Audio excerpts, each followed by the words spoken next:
Bienvenue dans Nutrition et Santé Senior, une série de podcasts qui vous est proposée par le Gérontopole Auvergne-Rhône-Alpes en partenariat avec Danone Nutricia et qui vise à décrypter les enjeux du vieillissement et les problématiques liées à la dénutrition. Bonjour, aujourd'hui nous sommes avec Aline Victor, diététicienne nutritionniste et fondatrice d'Avisé. Elle va nous parler de la dénutrition, comment reconnaître les signes d'alerte, quelles actions mettre en place pour la prévenir et la traiter et quel rôle peuvent jouer les compléments nutritionnels oraux. Bonjour. Alors, tout d'abord, rappelons que la dénutrition, c'est un déséquilibre entre les apports nutritionnels et les besoins de l'organisme. Elles peuvent survenir à tout âge, mais elle est particulièrement fréquente chez les personnes âgées ou hospitalisées. Elle se manifeste par une perte de poids qu'on dit involontaire ou une fonte musculaire, une fatigue importante ou une augmentation des risques d'infection ou de chute.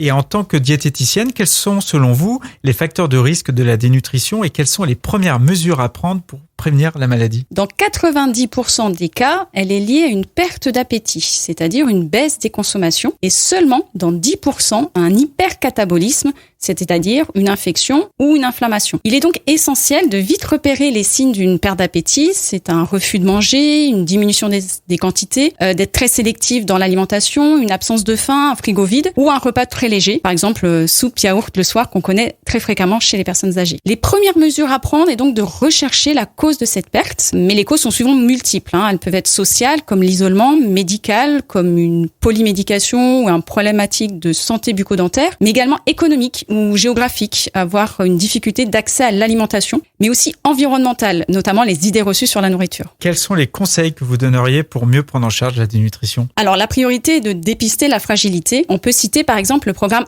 ICOP, qui est porté par l'Organisation mondiale de la santé, qui sert à repérer tôt toute baisse dans les 6 grandes capacités des 60 ans et plus, comme la mobilité, la nutrition, la vision, l'audition, la cognition, mais aussi la sphère psychologique, pour prévenir la perte d'autonomie. Donc la prise en charge doit être ensuite adaptée à la cause, soins dentaires en cas de problème buccal, conseils alimentaires selon les ressources, etc., etc.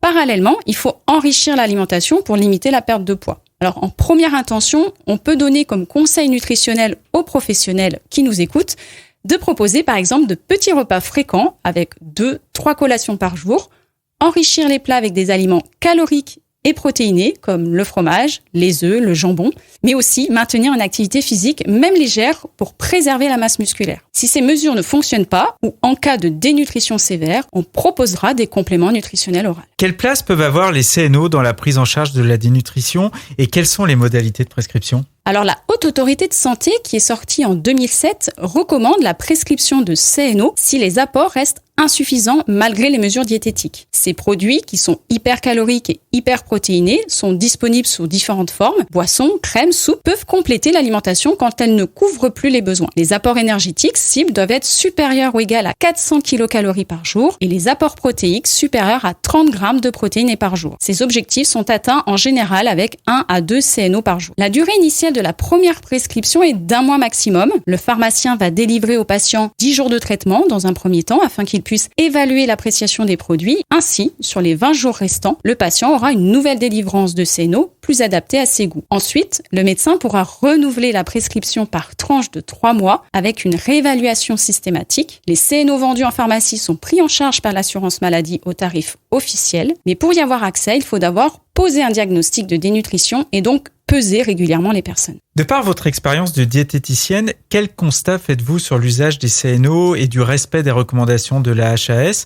Quelles seraient finalement vos recommandations ? Alors à mon sens, il faudrait plutôt dépister plus tôt, donc identifier les facteurs de risque, sensibiliser les professionnels de ville et l'entourage, rechercher et traiter la cause dès le dépistage ou lors du diagnostic, introduire plus rapidement les CNO pour stopper la spirale de la perte de poids et soutenir l'immunité, contrairement aux recommandations de l'HAS qui les place plutôt en dernier recours, orienter vers des professionnels adaptés, diététiciens, kinés, dentistes, psychologues, selon l'évaluation, et bien sûr réévaluer régulièrement car les CNO doivent rester une solution temporaire. Merci beaucoup Aline. Merci. Vous trouverez ces podcasts sur les sites internet du Gérontopole Auvergne-Rhône-Alpes et le site de Nutricia, ainsi que les plateformes de podcasts.